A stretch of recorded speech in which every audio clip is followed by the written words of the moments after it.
مصطفى رسول الله صلى الله عليه وسلم وعلى الكرام وأصحاب العظام شهدوا الفاتحة.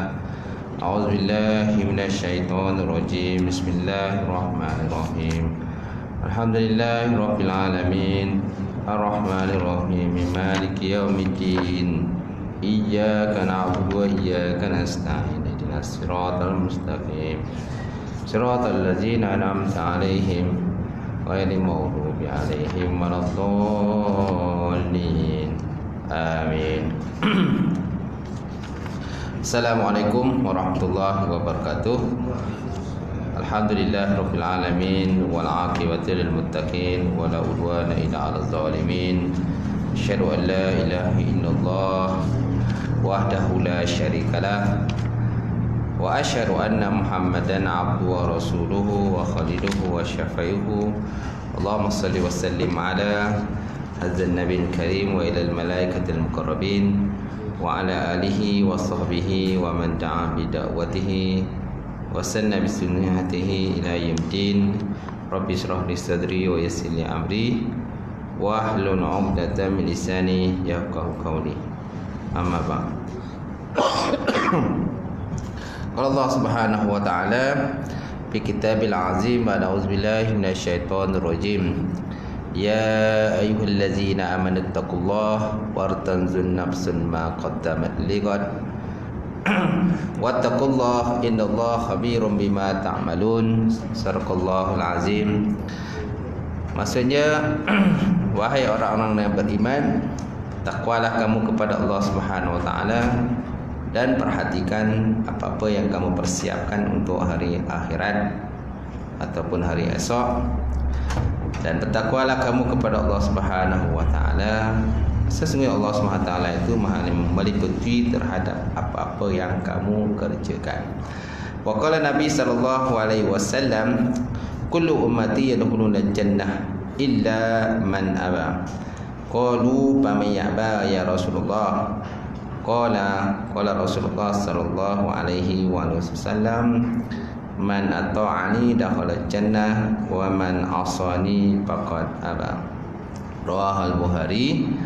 Maksudnya Nabi sallallahu alaihi wasallam, setiap daripada umatku masuk ke dalam syurga kecuali orang-orang yang enggan. Lalu para sahabat bertanya kepada Nabi sallallahu alaihi wasallam, ya Rasulullah, kan siapakah orang yang enggan? Faman ya'ba ya Rasulullah. Maka Nabi sallallahu alaihi wasallam menjawab, barang siapa yang taat kepadaku masuk syurga, barang siapa yang tidak taat padaku maka itulah dikatakan sebagai orang yang enggan. Alhamdulillah, fadil Tuan Imam kita, Tuan Haji Gani, tak lupa juga Tuan Bilal kita, seluruhnya Tuan Syiah, kemudian jawatan kuasa masjid, sidang jamaah muslimin muslimat berharga. Alhamdulillah, kita bersyukur pada Allah lagi kita dapat bersama pada pagi ini, dan kita dah berada di tahun baru. Dah 2020 dah, wawasan 2020. Wawasan akhirat ke wawasan 2020? Kita wawasan akhirat insya-Allah. 2020 jugalah. Sesman 20 dah tercapai ke belum? Belum lagi. Baik, insya-Allah. Jadi pada pagi ini kita sambung insya-Allah fasal yang ke-10 wirid harian dan kehidupan hati. Muka surat apa tu? 318 insya-Allah. Baris Tan? Anda dituntut supaya melakukan wirid. Gitu. Insya-Allah. Qala musannif ta'ala wa nafa'na bi ulumihi bidarin amin. Telah berkatalah oleh musannif ataupun pengarang kitab, sebab orang kata muallif pun pengarang jugalah, iaitulah Syekh Said Hawa yang mensyarahkan akan matan hikam Syekh Ibn Athaillah As-Sakandari. Baik, apa kata musannif? Anda dituntut supaya melakukan wirid ketika berada di dalam dunia ini. Anda dituntut melakukan wirid Ketika berada dalam dunia ini, apa beza wirid dengan zikir? Apa beza dia? Wirid dengan zikir sama je lah. Wirid, zikir sama je. Mungkin peristilahan berbeza sedikit istilahan, tapi benda sama je lah. Baik, sehubungan dengan itu, lakukan apa yang dituntut kepada anda itu. Warid, wujud di dunia dan juga akhirat. Itu warid. Wirid dengan warid. Warid ni hasil daripada amalan-amalan soleh yang kita buat. Dia katakan sebagai warid. Warid, wujud di dunia dan juga akhirat. Dia berterusan. Kerana itu tuan-tuan, tumpukanlah kepada sesuatu yang tidak ditolak sama sekali kewujudannya, ialah wirid-wirid. Tumpukanlah kepada wirid-wirid. Sama ada wirid selepas solat, wirid sebelum solat. Tak? Wirid pada waktu-waktu tertentu yang disuruhkan oleh guru-guru kita amalkanlah. Seolah-olah Syekh ingin menyatakan jangan anda memikirkan tentang warid sebagaimana anda memikirkan tentang wirid. Jadi Syekh kata tumpukan pada wirid, jangan duk tumpukan tentang warid. Warid hasil daripada apa yang kita amalkan.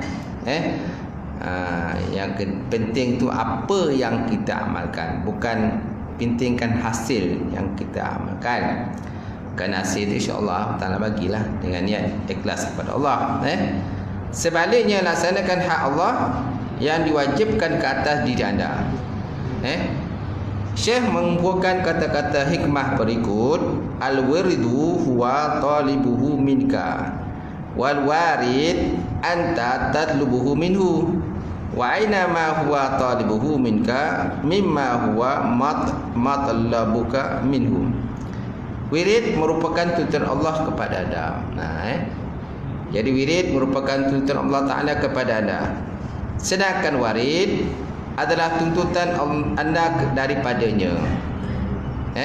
Tuntutan anda daripadanya. Siapa? Allah lah. Wirid tuntut Allah Ta'ala, tuntut pada kita. Ala bizikrillah tatma'innul qulub. Bukankah dengan berzikir itu hati akan menjadi tenang? Jadi wirid merupakan Allah Ta'ala tuntut pada kita supaya kita buatlah setiap hari. Kerana kita ni asyik kadang-kadang terlalai.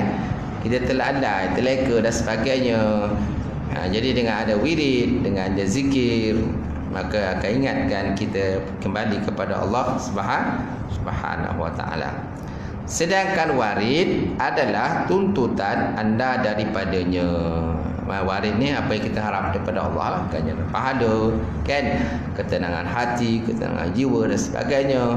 Itu yang kita nak daripada Allah. Seimbangkanlah tuntutan Allah kepada anda dibanding dengan tuntutan anda kepadanya. Seimbangkan. Kemudian Allah Ta'ala menuntut anda dengan kebesarannya, dan kebesaran mengekalkan wirid-wirid. Karena itu tumpukanlah untuk melaksanakan tuntutan tersebut. Jadi Allah Ta'ala ni tuntut pada kita tu buat zikir, buat wirid-wirid dan sebagainya. Kenapa? Kat situ ada nak nyatakan tentang Allah Ta'ala, kita membesarkan Allah. Bila sebut tentang wirid-wirid, zikir-zikir dan sebagainya, semaknanya kat situ pun kita dah ada dah.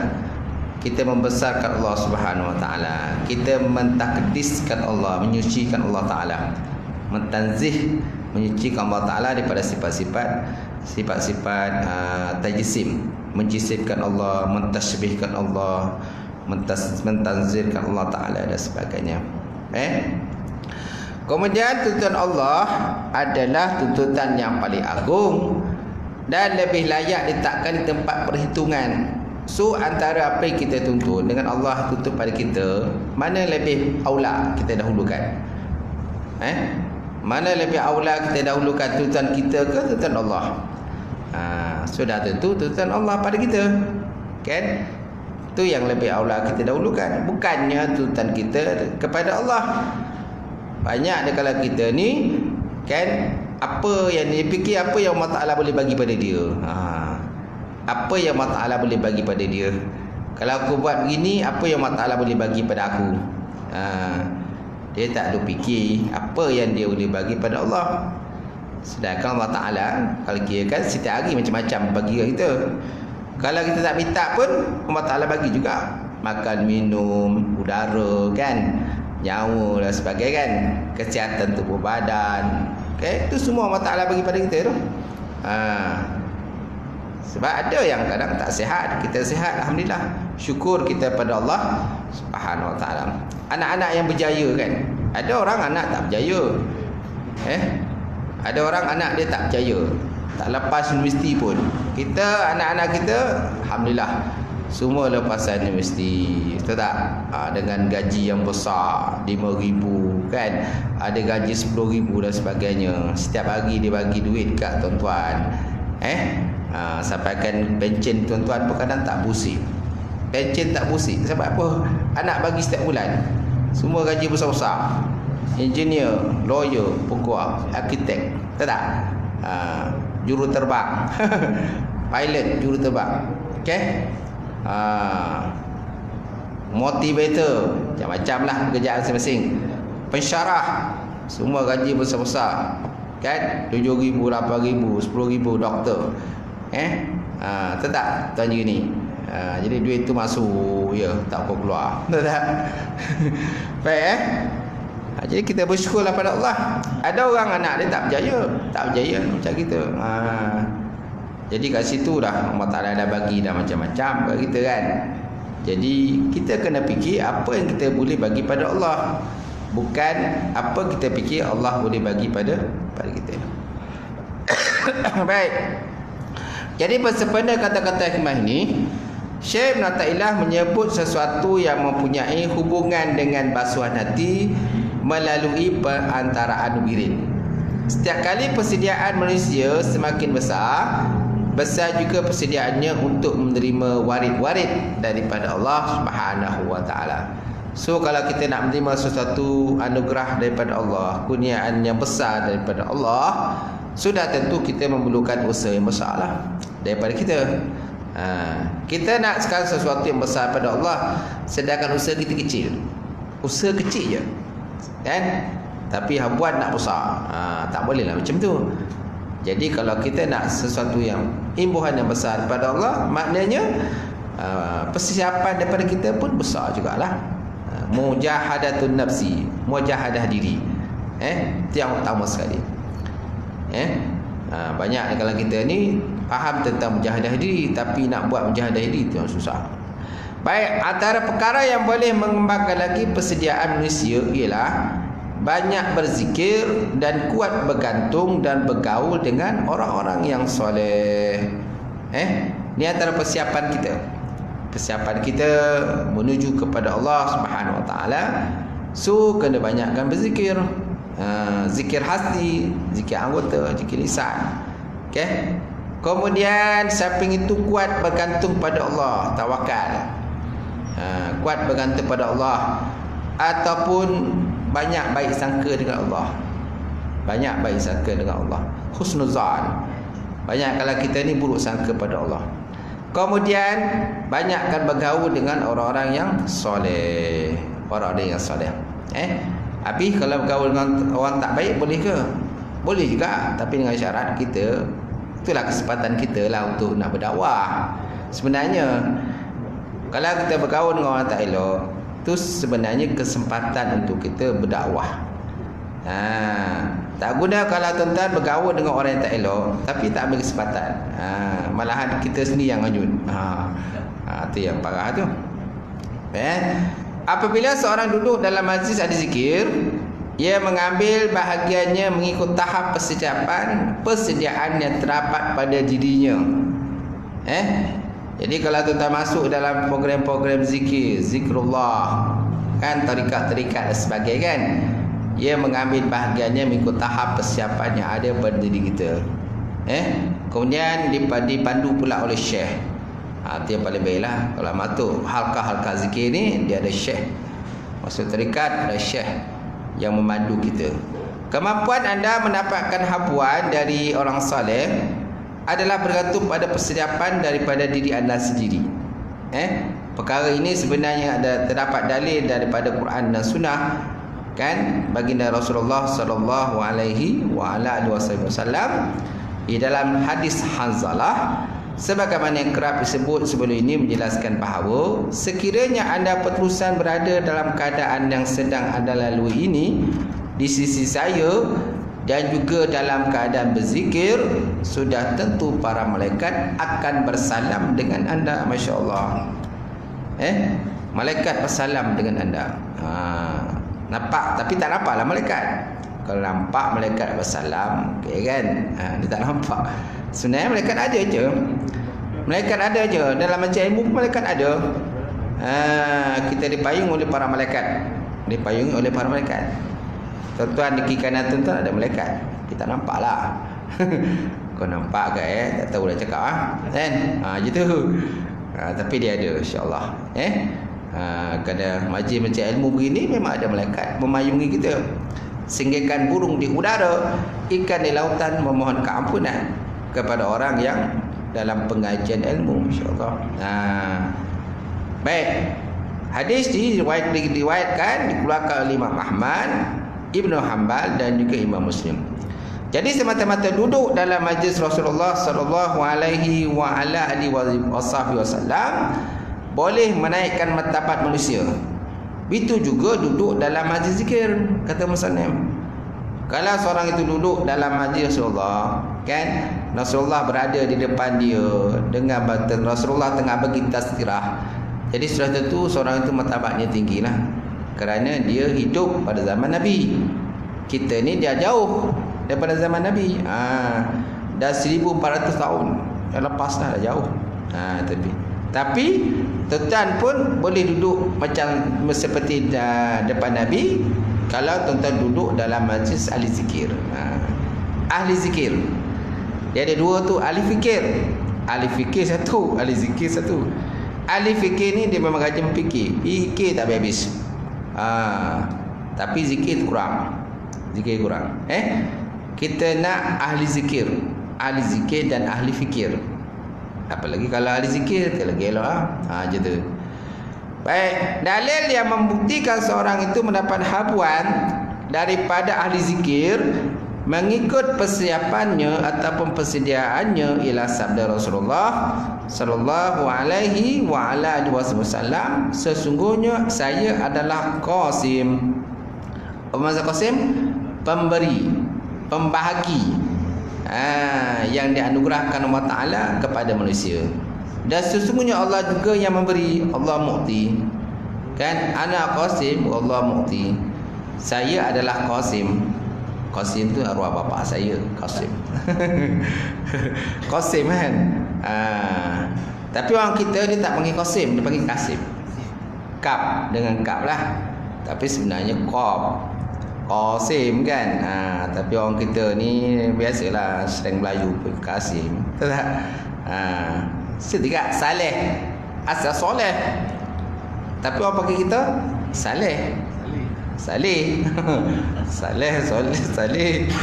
Tapi sebenarnya soleh, sod lam alif ha, soleh kan. Jadi dari slang Melayu itulah jadi jatuhlah dia. Baik. Kemudian Rasulullah SAW menyamakan antara orang-orang yang terpilih dengan orang-orang awam biasa dalam majlis baginda Rasulullah. Rasulullah menyamakan para sahabat, nampak? Rasulullah menyamakan orang-orang yang terpilih dengan orang yang biasa dalam majlis baginda Rasulullah. Baginda memberikan kepada mereka semua haknya masing-masing secara sama rata. Sehubungan dengan itu, tak heranlah kalau setiap orang daripada kalangan para sahabat merasakan dirinya lebih mulia dan lebih hampir kepada baginda Rasulullah sallallahu alaihi wa ala alihi wasallam berbanding sahabat-sahabat yang lain. Berbanding sahabat-sahabat yang lain, masing-masing merasakan begitu. Masing-masing ada kelebihan-kelebihan itu. Okay? Kalau Ali ada kelebihan Ali, Umar ada kelebihan Umar. Tak? Walaupun daripada satu sudut memang berbeza sahabat tu, tapi daripada sudut yang lain Nabi menyamakan sahabat. Masing-masing ada kelebihan masing-masing. Masing-masing ada kelebihan. Abu Bakar ada kelebihannya, Umar ada kelebihan, Ali, semua ada sahabat ada kelebihan masing-masing. Nah, yang masing-masing merasakan waktu disebut nama dia, oh dia rasakan dia hebat. Berbanding dengan sahabat yang lain. Tak? Bila Umar disebut tentang Umar, maka Nabi pun cerita tentang kelebihan Umar. Umar rasakan, oh saya hebat. Kemudian Ali cerita pula, Nabi pula cerita tentang Ali. Maka sahabat Nabi pun sebut tentang kelebihan-kelebihan Ali lah. Bila Nabi sebut kelebihan-kelebihan, maka Ali kata, oh aku hebat berbanding sahabat lain lah. Gitu. Itulah layaran Rasulullah sallallahu alaihi wasallam dan keadilan baginda di dalam menjinakkan hati-hati manusia. Ia merangkumi semua pihak, sehingga kan Amru bin Al-As seorang yang lewat masuk Islam. Ada seorang sahabat namanya Amru bin Al-As. Dia ni lewat masuk Islam. Dia tak macam sahabat lain awal masuk Islam, seperti Abu Bakar, kan, Umar ni sahabat yang awal jugalah masuk Islam. Lepas tu siapa? Osman, Ali, kan. Ni antara sahabat-sahabat yang awal masuk Islam. Sedangkan Amru bin Al-As ni dia masuk Islam kemudian. Dia masuk Islam pada tahun ke-7 Hijrah bersama Khalid ibn Walid.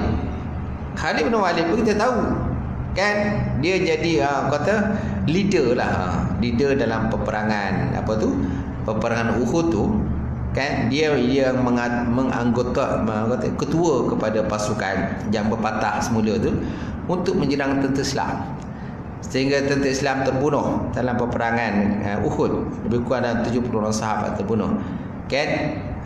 Kepada orang kafir masa tu yang patah balik tu, yang serang Islam tu, ialah Khalid bin Walid lah. Khalid bin Walid, dia masa tu belum masuk Islam lagi. Dia banyak bunuh para sahabat dalam peperangan Uhud itu. Kemudian dia masuk Islam kemudian bersama dengan Amr bin Al-As. Jadi menyangkakan beliau, jadi Amr bin Al-As ini dia menyangkakan beliau adalah merupakan makhluk yang paling Rasulullah sallallahu alaihi wasallam kasihi, sehingga kan beliau berani bertanya kepada Nabi, ya Rasulullah, siapakah makhluk Allah yang paling Tuhan kasih? Sampai situ sekali lah sanggup tanya Nabi, ya Rasulullah, siapakah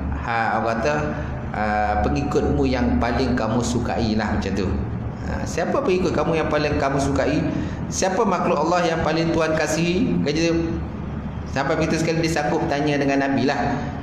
Mungkin mungkin Nabi akan jawab, kau lah Amru, dia kata. Siapa lagi? Dia nak dengar Nabi jawab macam tu lah, macam tu. Maka apa Nabi kata, soalan itu dikemukakan oleh beliau kerana menyangka jawapan yang akan dikeluarkan oleh baginda adalah beliau, tetapi malangnya jawapannya adalah orang lain dan bukan beliau, bukan Amr bin Al-As. Amr nak cuba tanya tu supaya Nabi jawab macam tu. Terus Nabi jawab, dia yang terbaik di kalangan para sahabat. Tapi rupa-rupanya Nabi tak jawab dia pun, Nabi jawab orang lain. Kemudian Imam Bukhari dan Imam Muslim mengeluarkan daripada Abu Osman, katanya Amr bin Al-As memberitahu kepada saya Nabi sallallahu alaihi wasallam pernah mengutusnya untuk menguasai satu angkatan tentera dalam peperangan Zat As-Salasin peperangan tadilah. Lantas kata Amru, saya bergegas menemui baginda lalu berkata, siapakah manusia yang paling dikasihi di sisi Tuhan?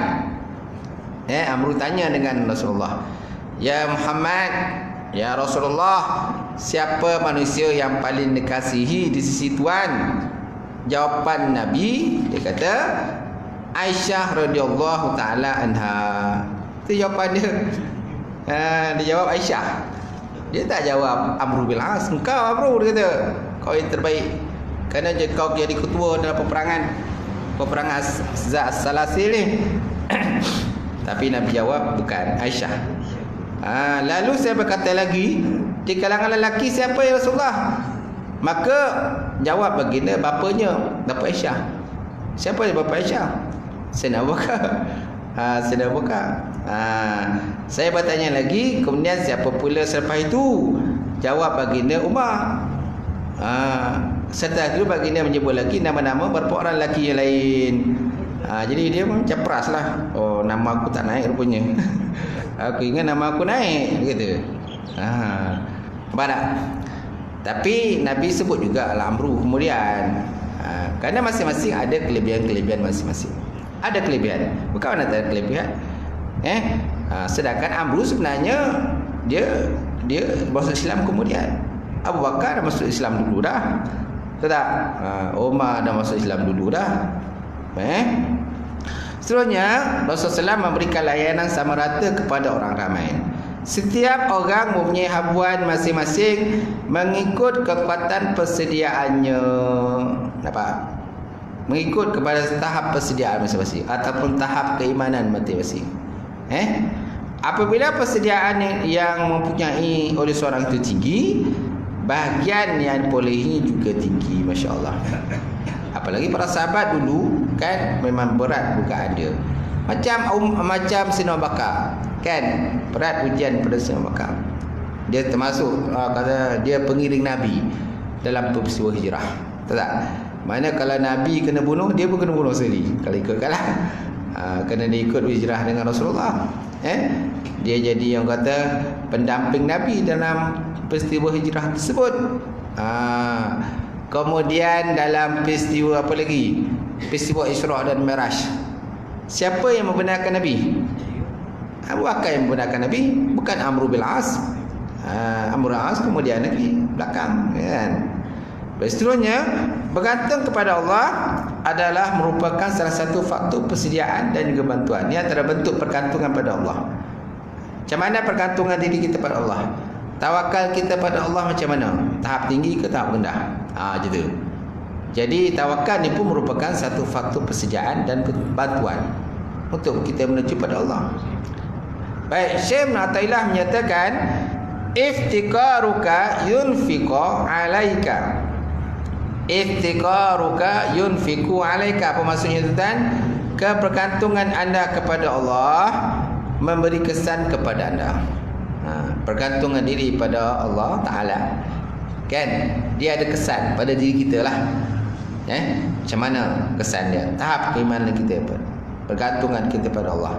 Ada orang pergantungan diri kuat, ada orang pergantungan diri dia tak kuat, mudah mudah orang kata dipengaruhi oleh dunia, mudah dipengaruhi oleh jawatan-jawatan dan sebagainya. Orang yang mudah terpengaruh oleh jawatan, mana pergantungan dia pada Allah Ta'ala kurang pergantungan dia. Orang yang tidak pentingkan jawatan, pergantungan diri dia tidak kuat. Gitu. Baik, kemudian berdasarkan sejauh mana persediaan anda, begitulah bantuan yang anda terima. Syekh Ibn Athaillah juga memberi peringatan di sini melalui kata-kata hikmah beliau seterusnya, urudul imdad bi khasabil istidad wa syurukul anwar min hasabi safail asrar. Masya-Allah.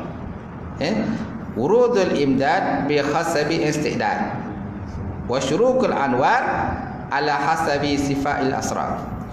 Datangnya bantuan daripada Allah adalah sesuai dengan persiapan seseorang dalam membersihkan hati dan keasyikan melakukan wirid.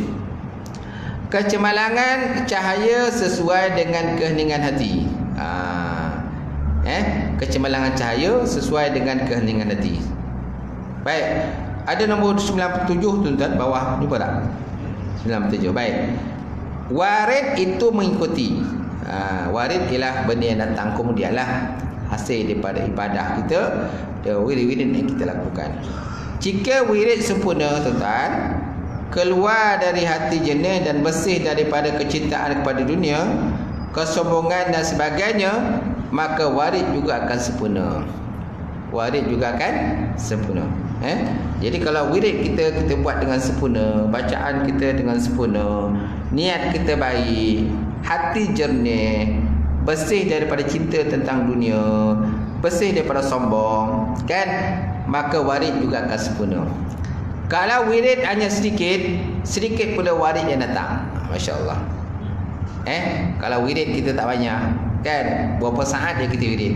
Banyak yang benda-benda lain, benda-benda lara, benda-benda melalaikan. Banyak, lebih banyak kita buat. Sedangkan wirid alah secuait kita buat. So macam mana?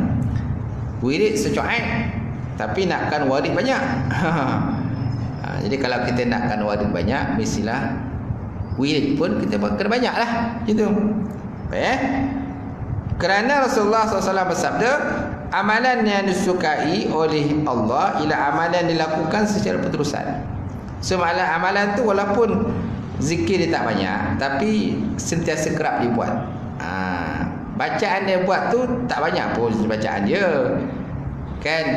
Ayat dia baca tak banyak, tapi diulang-ulang banyak kali. Ulang kan? Kalau dia sebut ya Allah tu selalu diulang perkataan ya Allah. Allah, Allah, banyak kali diulang. Tak perlu kalau kita banyak sangat, panjang wirid, panjang sangat wirid, kan? Panjang wirid, berpuluh muka surat wirid, tapi baca sikit, tak banyak.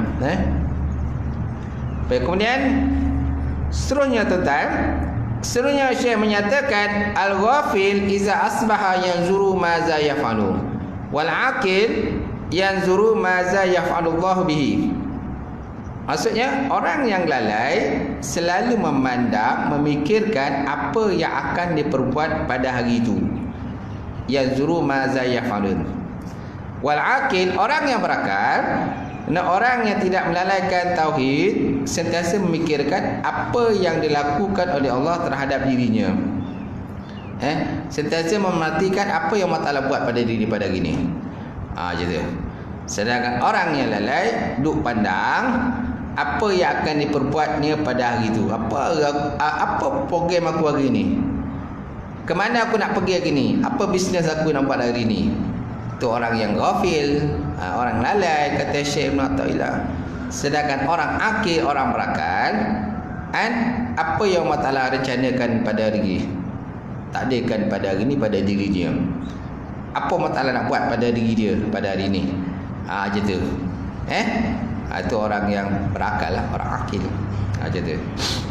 Jadi kata-kata hikmah ni tuan-tuan, tidak membawa maksud seorang itu tak perlu memikirkan apa yang akan dilakukan pada hari itu, seperti wirid dan juga kebaikan. Kerana memikirkan tentang perkara itu adalah tuntut. Sebaliknya fokus yang ditujukan di dalam kata-kata hikmah ini di atas ialah seseorang manusia tidak memikirkan kecuali kepada dunia semata-mata adalah orang lalai. Maksud di situ. Bukan maksudnya kita tak perlu fikir apa wirid yang kita nak buat hari ini. Kita kena fikir jugalah apa bacaan kita nak baca hari ini, apa zikir yang kita nak buat pada hari ini, apa kebaikan yang kita nak buat pada hari ini, tuan. Kita akan fikir jugalah.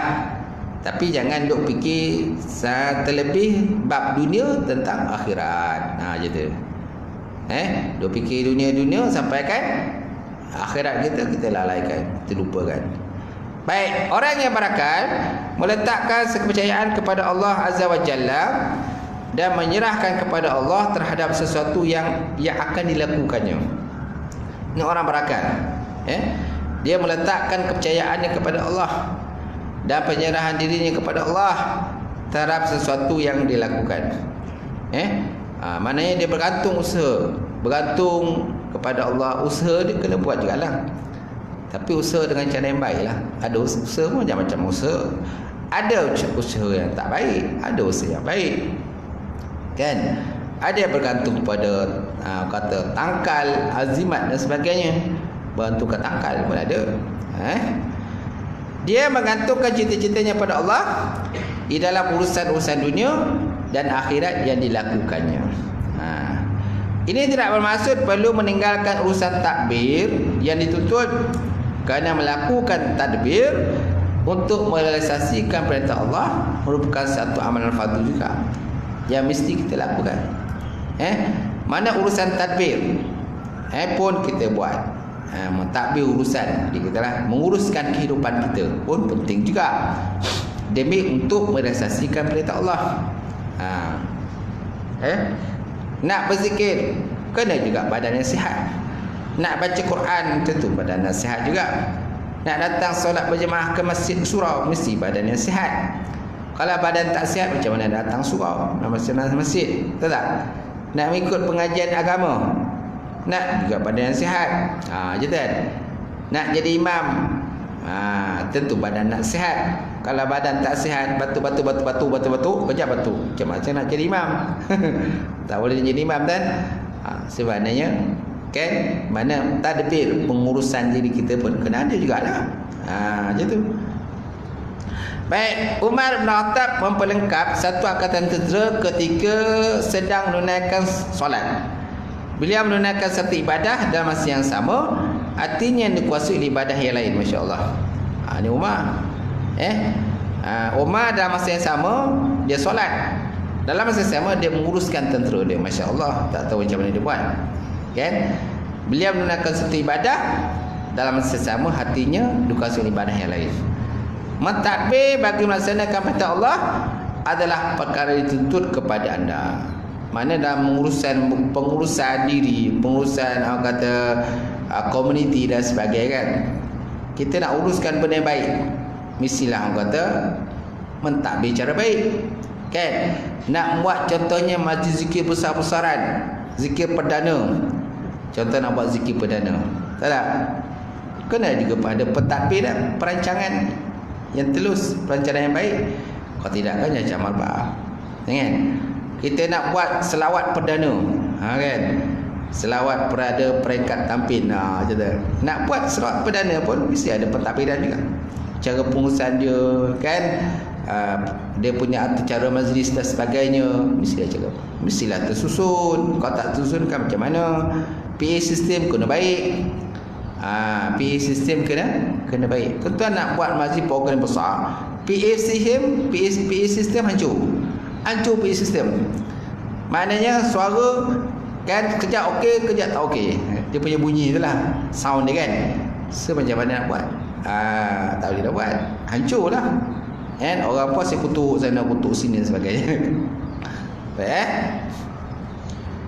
Baik, seterusnya Syekh Ibn Athaillah mengemukakan kata-kata hikmah seterusnya, iaitu innama yastawhisul ibad wa zuhadu min kulli syai'in li ghaibatihim anillahi fi kulli syai'in falau syahiduhu fi kulli syai'in lam yastawhishu min syai'in. Masya-Allah. Falau syahiduhu fi kulli syai'in lam yastahishu min syai'in.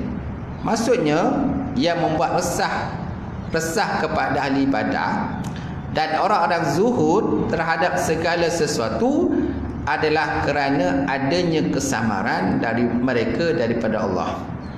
Mereka tidak dapat melihat Allah Subhanahu Wa Taala pada segala sesuatu.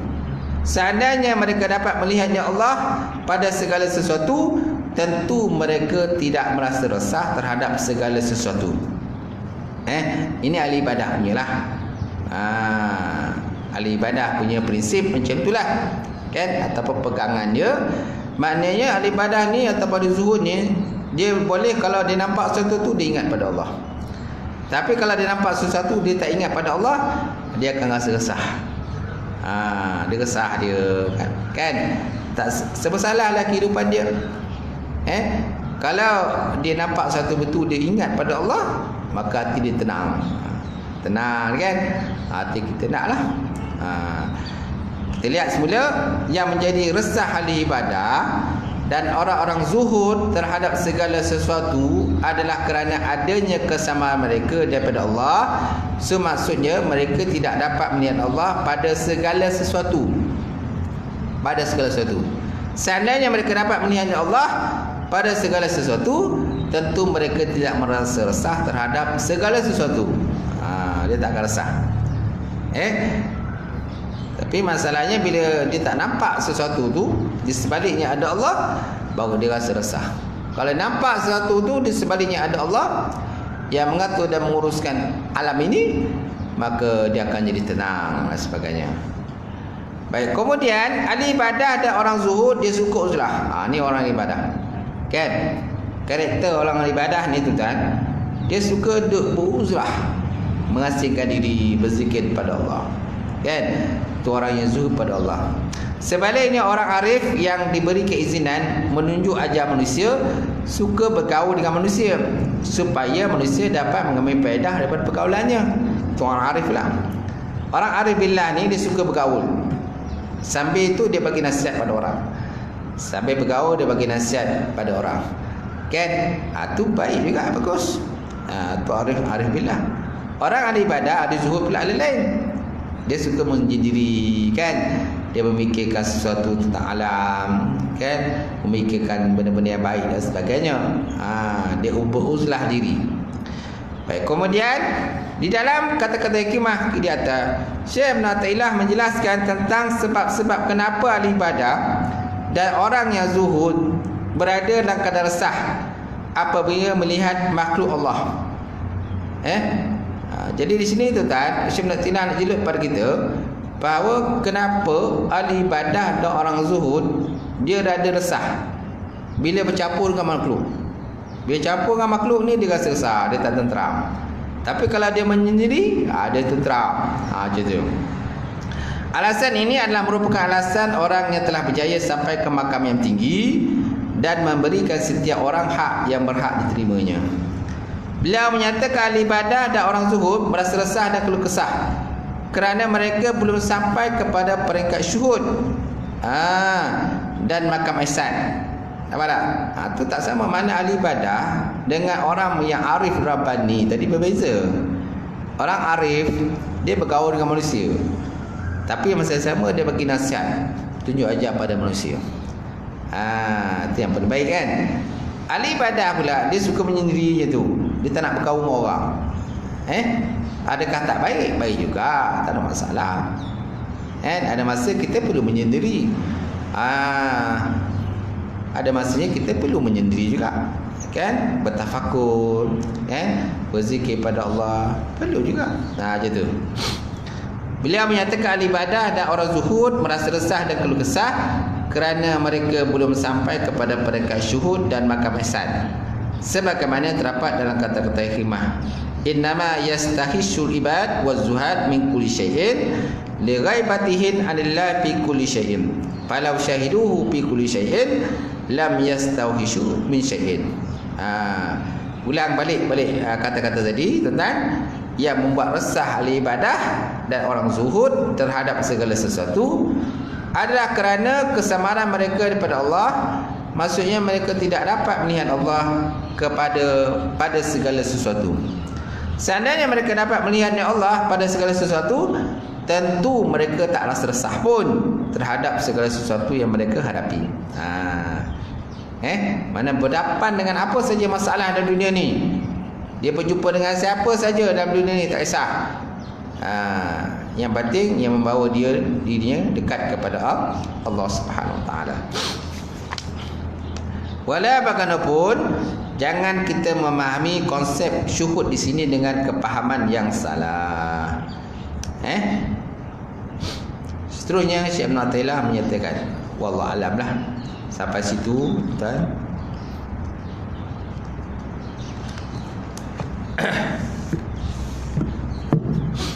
Baik, kita sambung sikit kitab kita ni. Kita ke keluar rumah, inilah jawapannya.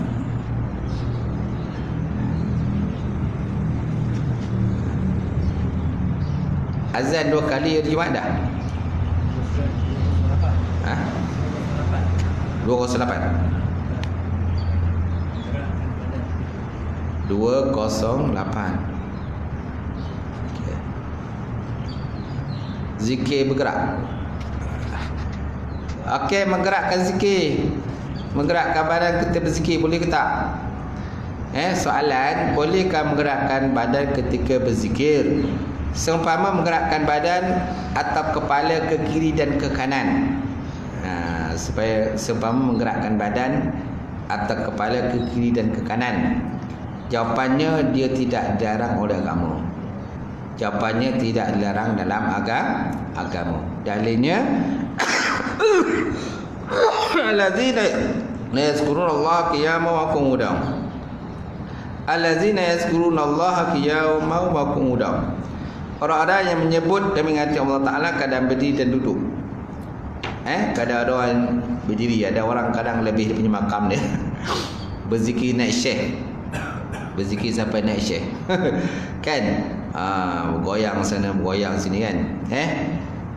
Hadis Abu Naim meriwayatkan daripada Fudail bin Iyad, sesungguhnya beliau berkata, kana ashabu Rasulillah sallallahu alaihi wasallam idza zakarullah tamayalu kama tatamayalul sajarah karihil asif fi amami ila imami summa turaji'u ila warai.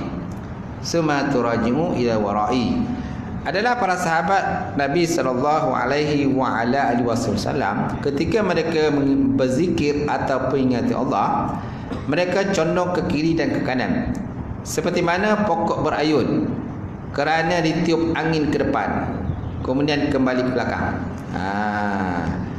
Kerana ditiup angin ke depan kemudian kembali ke belakang. Dalam kitab Al-Mawsu'ah Al-Yusufiyah fi bayani adilata as-sufiyah, Syekh Yusuf Qatar Muhammad menyenaraikan 9 hadis yang membolehkan, yang menunjukkan boleh bergerak-gerak badan. Boleh bergerak badan ketika berzikir. Kemudian pendapat ulama pula disebut dalam kitab At-Taratib Al-Idariyah yang dikarang Al-Alamah. Al-Alim maksudnya yang sangat alim, Abdul Hayy Al-Kattani.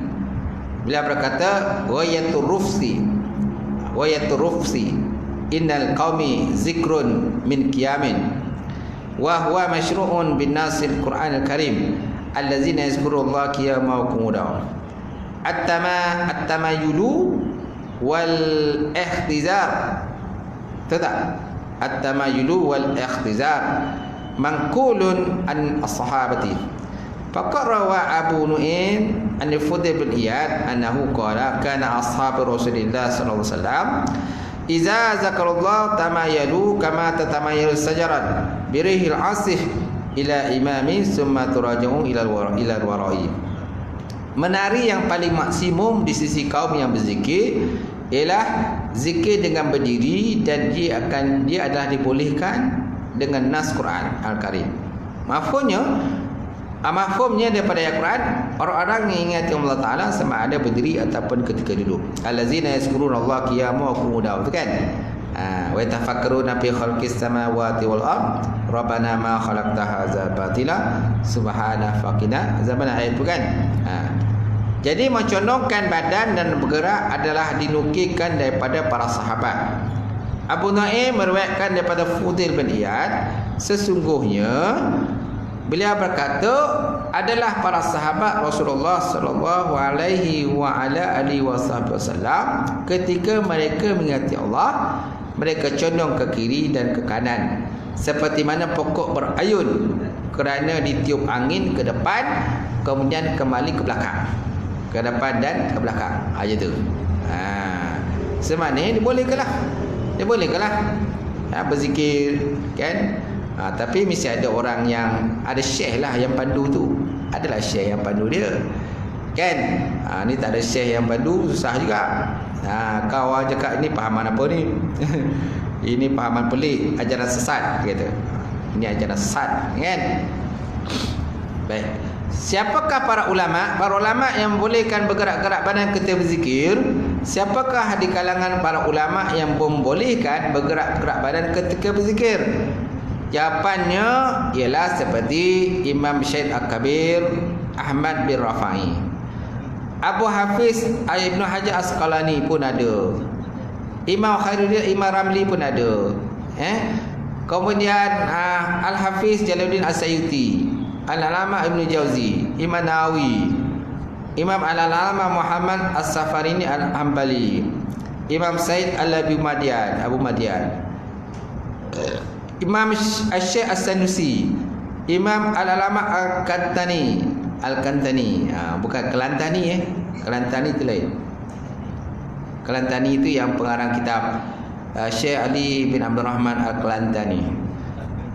Pengarang kitab Jauhara Marhum. Ali Al-Kelantani. Kemudian Imam Ibnu Layyun At-Tajibi, Imam Al-Alamah Ibnu Abidin. Al-Allama Ibnu Abidin. Syekh Abdul Ghani An-Nablusi, bukan Imam Ghani Syekh Abdul Ghani An-Nablusi. Kan Syekh, bukan Imam Ghani kita. Syekh Muhammad Said Al-Burhani. Nampak? Al-Burhani. Dan lain-lain lagi lah. Semua ujung tu ada ni. Ada ni. Tuan-tuan pun boleh letaklah. Al-Tampini. Syekh Al-Tampini, Syekh Haji Nasir Al-Tampini. Al-Tampini mana dia tampin. Dia belum ada lebih susah sikit. Dia belum ada lebih susah sikit. Itu. Mana kalau ada ni tu dia makam dia tinggi sikit. Makam ni kan. Tok syekh-syekh kan biasa letak ni ujung kan. Dibangsakan, kadang dibangsa pada tempat dia. Dibangsakan ke tempat. Di mana dia lahirkan. Kalau Johol Al-Joholi tu. Kalau Tampin Al-Tampini lah. Okey. Kalau Kendung Al-Kendungi. Ulu Kendungi.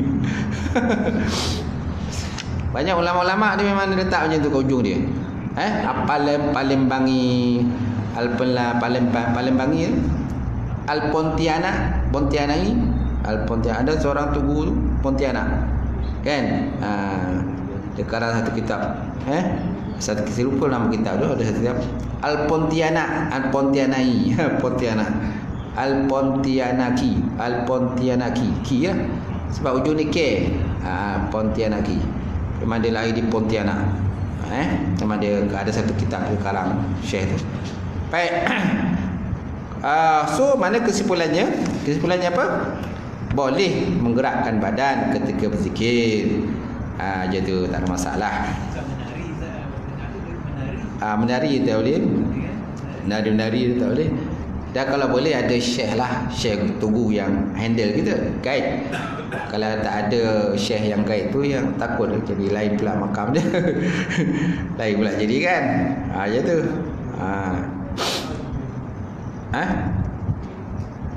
Okey, soalan. Satu soalan tu. Dengan zikir ni, perbezaan pada madan dengan syekh ni benar ada beza ke? Apa maksud madan?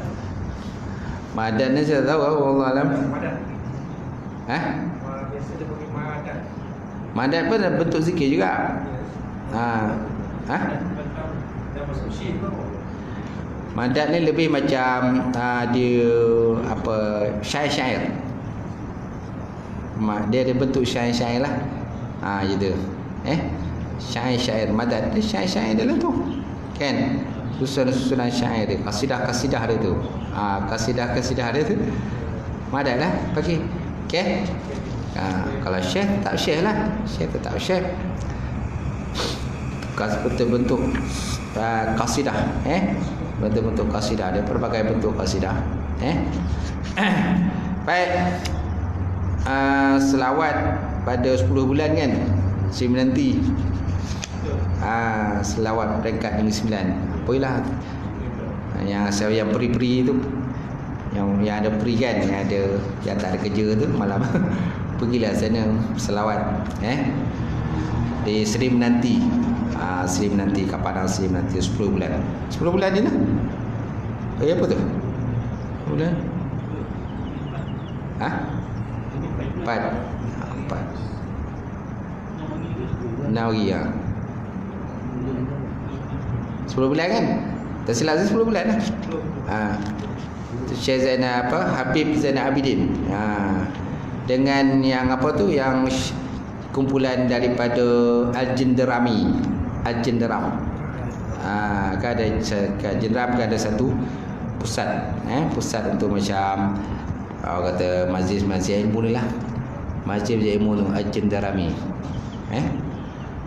Dia bukan pondok, tapi lebih macam pondok lah macam tu. Dia tak ada macam pondok kan lain, pondok lain sikit. Tapi macam ada konsep pondok lah. Al-Jenderami tu. Okey. Baik, seterusnya insya-Allah akan datang kita sambung membaca surah Yasin. Itu saja. Wallahu a'lam bissawab.